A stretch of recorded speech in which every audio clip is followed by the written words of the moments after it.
واقعا جای تأسف است که امروز بدعت‌هایی در لباس دین وارد شدن که مردم را از راه حق دور می‌سازند. افرادی به نام پیر و مرشد به جای اینکه به سوی قرآن و سنت دعوت بدهند، خودشان را در جایگاه مقدس قرار دادند.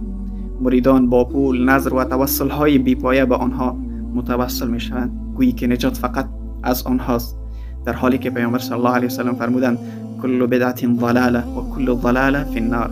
هر بدعتی گمراهی است و هر گمراهی در آتش است.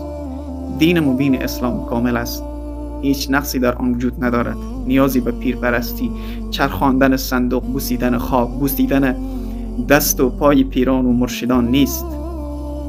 هر کس که بخواهد راه خدا برود باید قرآن بخواند، احادیث پیامبر صلی الله علیه و سلم را بخواند و بفهمد و از خرافات و بدعات دور شود. بیایید عزیزانم دین را خوب بخوانیم و مطالعه بکنیم و از الله متعال بخواهیم که حقیقت دین مبین اسلام را برای ما بفهماند و از راه گمراهی ما را برای هدایت، برای حق هدایت نماید.